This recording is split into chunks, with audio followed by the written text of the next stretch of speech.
हर हर महादेव हर हर महादेव हर हर महादेव हर हर महादेव हर हर Mahadev. Varuna VP Singh ji, और अस्सी नदी अरे वीपी सिंह के जी, बीच में दोनों आवाज उठा के होता है हर हर महादेव ऐसे होता है। Thank you sir. वरुणा और अस्सी नदी के बीच में बसी हुई इस बाबा विश्वनाथ की नगरी वाराणसी को मैं प्रणाम करते हुए आप सभी का अभिनंदन करते हुए अपनी वाणी को शुभ करना चाहूंगा। सभा में उपस्थित आज के सभाध्यक्ष इंजीनियर चौरसिया जी, विद्युत कर्मचारी संयुक्त संघर्ष समिति के संयोजक माननीय शैलेंद्र दुबे जी,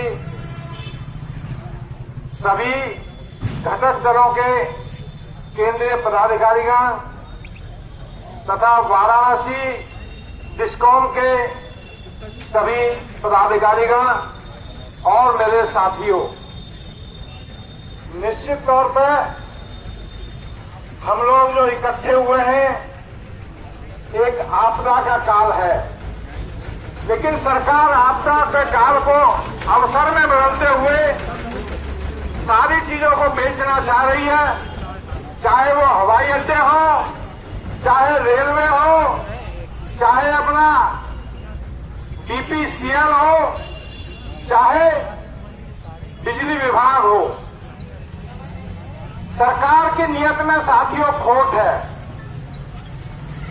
और अगर यही जारी रहा तो ऐसा लगता है कि आने वाले भविष्य में जो हमारी आने वाली पीढ़ियां हैं, सिर्फ 4-5 तरीके की नौकरियां बचेंगी, जिसमें से एक पुलिस विभाग लठ बजाने के लिए, दूसरा बॉर्डर की रक्षा के लिए सेना, तीसरा प्रशासन और नाम मात्र के लिए जनगणना इत्यादि कार्यों के लिए शिक्षा विभाग थोड़ा सा चलता रहेगा, जिसकी की स्थिति से आप अच्छी तरीके से वाकिफ हैं कि कोई रिक्शा चलाने वाला भी उन प्राइमरी स्कूल में अपने बच्चे को नहीं पढ़ाना चाहता है, और हेल्थ डिपार्टमेंट को थोड़ा सा इसलिए चलाते रहेंगे कि मरने के लिए एक जगह बना देंगे कि वहां पर चले जाओ। बाकी तो आप देख रहे हैं आज की तारीख में शिक्षा और हेल्थ किसी भी राष्ट्र के लिए दो महकमे काफी महत्वपूर्ण होते हैं। कोई भी व्यक्ति कब स्वस्थ होता है कि जो कि शारीरिक तौर पर स्वस्थ हो, और दूसरा मानसिक तौर पर स्वस्थ हो। अब शारीरिक तौर पर स्वस्थ होने के लिए जरूरी है अपना अच्छा खान पान, अच्छी मेडिकल फैसिलिटीज, और मानसिक तौर पर स्वस्थ होने के लिए जरूरी है अच्छे शिक्षण संस्थान। लेकिन सरकार जानबूझ करके आज के तारीख में आप जानते हैं कि शिक्षा का क्या हाल बना रखा है। आज की तारीख में ज्यादातर लोग हैं 1 या 2 बच्चे पैदा करते हैं, और उन 1 और 2 बच्चों को पढ़ाना भी कितना दुष्कर कार्य हो गया है। दूसरा, ईश्वर किसी को बीमार ना करे। आज की तारीख में अगर कोई बीमार पड़ जाता है तो प्राइवेट हॉस्पिटल वाले उस तरह तो छोड़िए, खुरपी से उसकी खाल उतारने को तैयार बैठे हुए हैं। 3-4 लाख से नीचे का तो कोरोना का बिल ही नहीं बनता, जिसमें कि कोई दवाई नहीं है। जिसकी दवाई नहीं है तब 3-4 लाख है 8-10 दिन का, तो जिसकी दवाई है उसका क्या हाल है वो आप अच्छे तरीके से जानते हैं। तो मित्रों, इसी तरीके से आज आपकी वजह से भारत देश खाद्यान्न के क्षेत्र में आत्मनिर्भर हुआ है। अगर आज देश के गोदामों में अनाज सड़ रहा है तो उसके लिए जिम्मेदार आप हैं, क्योंकि आपने दूर दराज के क्षेत्रों तक बिजली पहुंचाई, उस बिजली से नलकूप चले और नलकूप से हरित क्रांति आई और हमारा देश आत्मनिर्भर बना खाद्यान्न के क्षेत्र में। लेकिन इन नालायकों की इस पर भी कुदृष्टि लगी हुई है। ये सब बाहर के देशों से पैसा खा खा के इनकी बुद्धि भ्रष्ट हो चुकी है। ये नहीं चाह रहे हैं कि आत्मनिर्भर बने। इनकी कथनी और करनी में जमीन आसमान का अंतर है। ये बात आत्मनिर्भरता की करते हैं, लेकिन ये देश को डिबरी के युग में 16वीं शताब्दी में ले जाना चाहते हैं, जबकि आपका बच्चा पढ़ नहीं पाएगा, आपको कोई मेडिकल फैसिलिटी नहीं मिलेगी, आपको किसी भी तरीके का विद्या नहीं मिलेगी, कोई ज्ञान नहीं मिलेगा। आप फिर से लालटेन युग में जाने को मजबूर होंगे। आज की तारीख में आप सभी वाकिफ हैं, कृषि फीडरों पर 10 घंटे बिजली, कृषि फीडरों पर 10 घंटे बिजली दी जा रही है। इसका हश्र क्या होने जा रहा है? सीधा सीधा सा खाद्यान्न उत्पादन पर इसका असर पड़ने वाला है, क्योंकि जो अन्न पैदा हो रहा है वो 10 घंटे में पूर्ति नहीं हो रही है। जो बिजली का बिल है वो किसान किसी तरीके से छोटी छोटी जोतें यूपी में बनी हुई हैं। 23 करोड़ की आबादी यूपी की है। यहां पर मुझे नहीं लगता किसी भी किसान के पास में, मध्यम किसान के पास में 2-3 एकड़ से ज्यादा की जमीन है, और उस 2-3 एकड़ की ज्यादा जमीन नहीं है तो उसको 1500 से लेकर के कम से कम 2000 रुपए का बिजली का बिल देना है। और जब ये 2000 का बिजली का बिल 5000 रुपए महीने हो जाएगा तो 7000 रुपए तो उसको बिजली के लिए चाहिए। वो 7000 रुपए कहां से लाएगा जब तो उसकी साल की मुश्किल से आमदनी 1 लाख रुपया होगी, तो वो क्या करेगा? अल्टीमेटली देश जो आज अन्न के क्षेत्र में आत्मनिर्भर है वो अपना खत्म हो जाएगा। साथियों, ओपन एक्सेस इन्होंने शुरू करी है। ओपन एक्सेस से जो बड़े कंज्यूमर्स थे हमारे, वो सभी कंज्यूमर हमारे हाथ से निकल जाएंगे। जिन उपभोक्ताओं से 8 और 8.5 रुपए यूनिट की बिजली के दाम हमको आराम से मिल जाते थे, वो सारे के सारे उपभोक्ताओं के लिए ओपन एक्सेस का क्षेत्र खोल दिया गया। उनको कुछ चंद पैसे व्हीलिंग चार्जेस लेकर के वो अपनी बिजली अपने आप से ले लेंगे। जो 3000 के 4000 मेगावाट के जो उपभोक्ता थे वो सारे के सारे ओपन एक्सेस में जा रहे हैं। इससे एक साथ होने जा रही है, वो कल्पना से परे होगी। तो जब नीति जिम्मेदार है कि कर्मचारी जिम्मेदार है? नीति आप बना रहे हैं, घाटे की व्यवस्था आप कर रहे हैं। 20 साल के अंतर्गत सुधार के नाम पर 77 करोड़ का घाटा आप 95,000 करोड़ पहुंचा रहे हैं, और जिम्मेदार बिजली कर्मचारी को बता रहे हैं। ये हम नहीं चलने देंगे, नहीं चलने देंगे। कोई भी साधारण सा इंसान भी अगर उसको कोई तकलीफ है, वो किसी डॉक्टर के पास जाता है, 3 दिन में उसकी दवाई से फायदा नहीं होता है, दूसरी दवाई देखता है, दूसरे डॉक्टर के पास जाता है।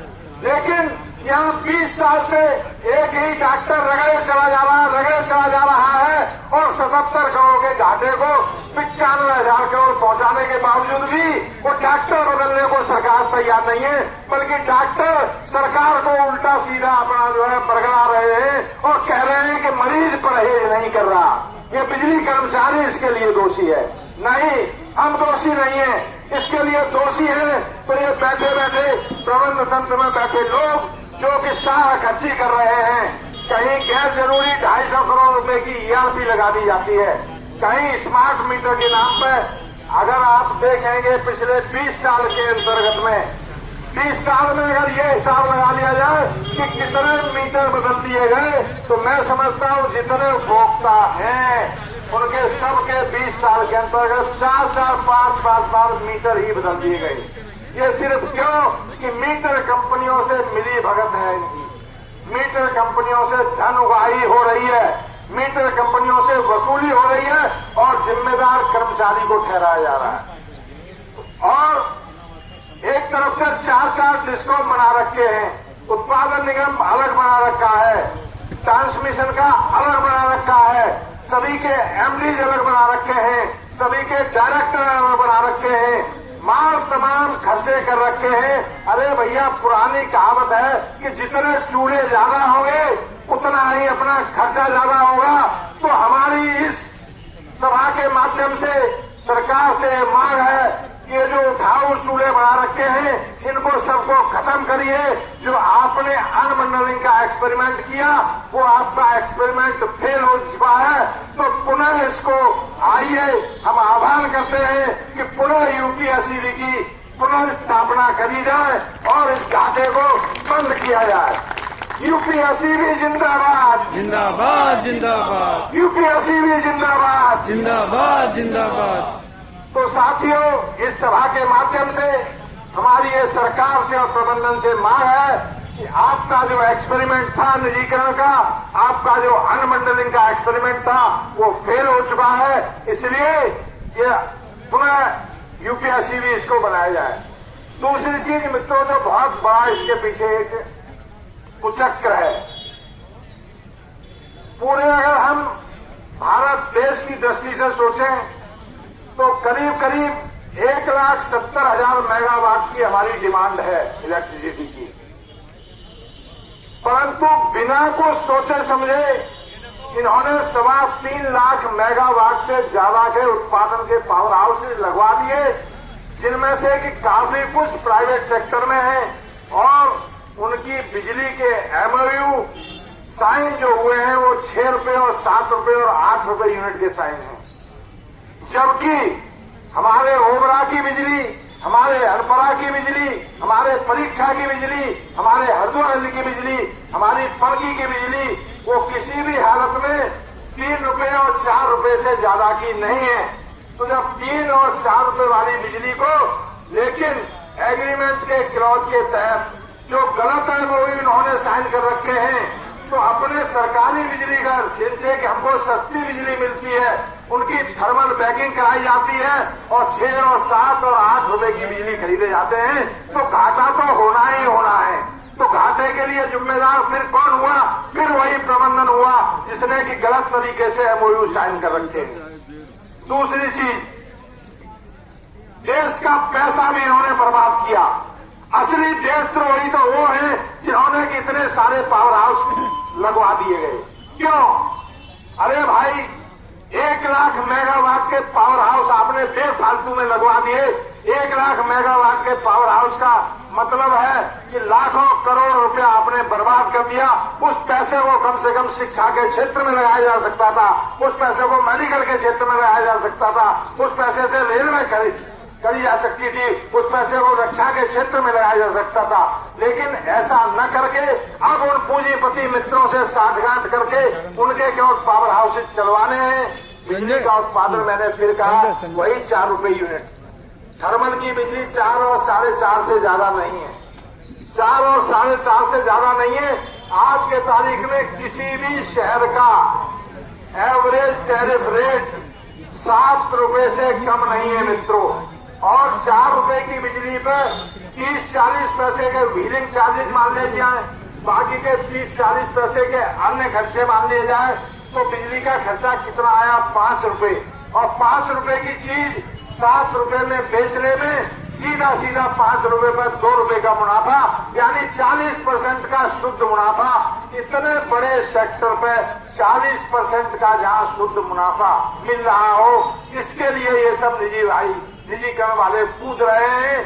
और हम ये संकल्प लेते हैं अभियंता संघ के नाते से, मैं संयोजक जी को, माननीय शैलेंद्र जी को ये आश्वस्त करना चाहूंगा कि संघर्ष समिति का जो भी डायरेक्टिव होगा, जो भी दिशा निर्देश होंगे, हम उनका अक्षर से और 100% पालन कराना हमारा नैतिक दायित्व है और हम उसको दायित्व को निभाने में कोई कोताही नहीं बरतेंगे।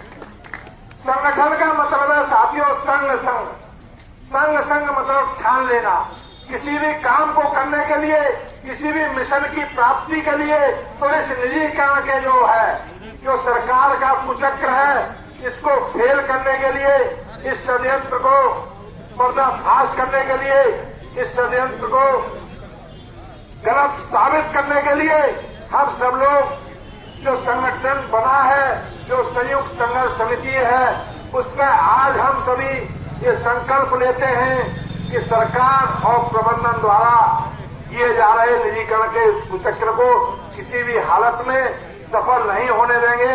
इसी के साथ में जय संगठन, जय संघर्ष समिति, जय हिंद।